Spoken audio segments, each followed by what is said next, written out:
Hey self-talkers, welcome back to another episode of Self-Talk Show where we dive into the art of inner dialogue, self-reflection and all the tools that help us become our best selves. I'm your show host Mithali Uhuri, and today we are talking about a topic that's really close to my heart, and that is journaling. And to guide us through this journey, we are reviewing Robert Ransom's book, How to Journal for Beginners. So whether you're someone who's never picked up a journal or a seasoned writer who's looking for inspiration, this book has something for everyone. So grab your notebook and let's dig in. First, let me tell you why this book grabbed my attention. Journaling is often seen as simple, pen, paper, done. But Robert Ransom beautifully shows us that it's so much more. This isn't just a guide to journaling. It's a toolkit for personal growth.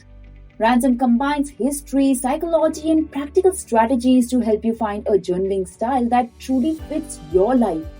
From Marcus Aurelius and opera to modern-day techniques like mood tracking and digital journaling, the book offers a broad spectrum of ideas. Here's a quick excerpt from the book that I absolutely love. Journaling is like a time capsule of your thoughts and emotions. Your voice at 17 is different from your voice at 40 or 80. What a gift to yourself to capture it. Life is too big to keep it all in your head, and journaling is the tool to help you carry the load. Isn't that beautiful? It reminds us that journaling isn't just for solving problems. It's a way to preserve our evolving selves. And if you're wondering why should I start journaling at all, this book answers that too. With benefits like stress relief, self-discovery, better emotional processing, and even physical healing. Robert dives into how journaling isn't just about writing. It's about knowing yourself and creating space for your thoughts to breathe. Now, let's break down some of the key highlights from the book. Number 1. The many faces of journaling. Ransom introduces us to a world of journaling styles, from traditional pen and paper methods to more modern approaches like audio journals and digital tools. Here are my personal favorites from the book. Number 1. Morning pages. A ritual where you write 3 pages of whatever comes to mind every morning.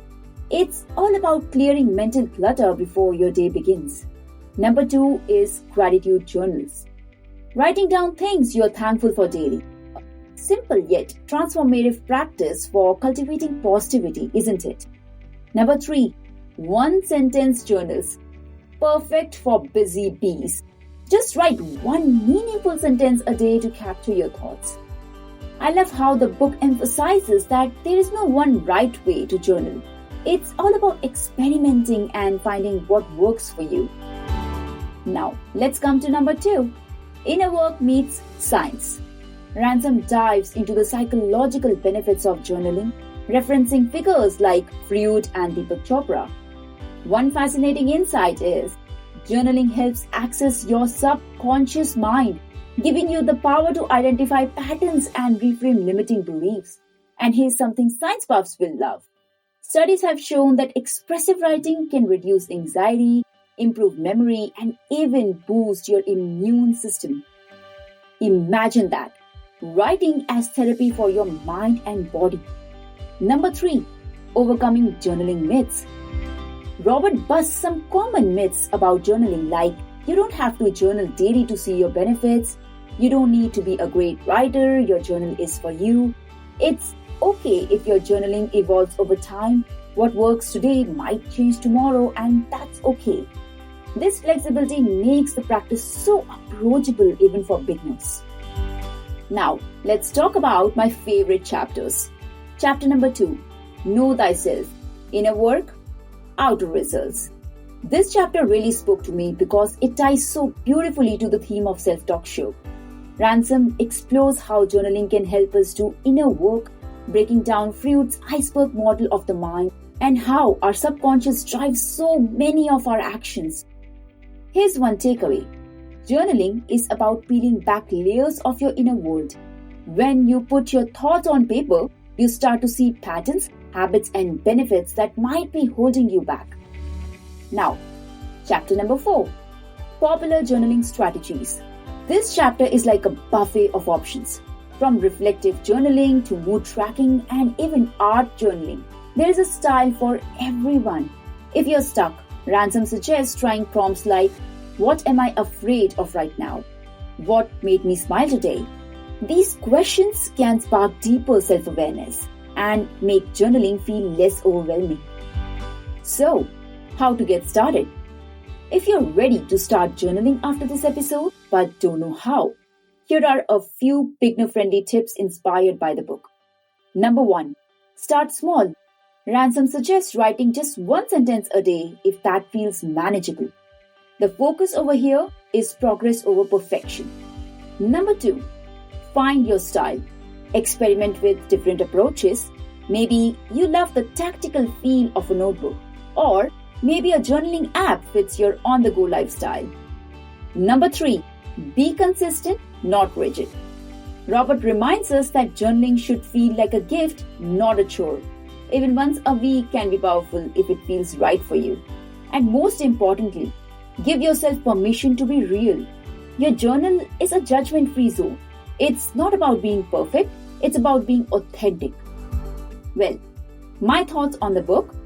Overall, How to Journal for Beginners is a thoughtful, approachable guide that takes the fear and overwhelm out of journaling. What I love the most is that Robert makes journaling feel accessible to everyone, whether you are a total newbie or a lifelong journaler. He gives you the freedom to experiment and emphasizes that there is no wrong way to journal. So, self-talkers, what do you think? Are you ready to give journaling a shot? Here's my challenge for you. Pick one journaling style from the book and try it for a week. Whether it's gratitude journaling, mood tracking, or good old-fashioned free writing. Give yourself permission to explore. And hey, if you've already got a journaling habit, let me know your favorite strategies. I'd love to hear what's working for you. Oh, by the way, you can find the link of the book in the episode description. If this episode resonated with you, don't forget to share it with someone who might need a little nudge to start their journaling journey. And as always, keep the self-talk kind and the reflection honest. Until next time, this is Self-Talk Show, where the conversation starts with you.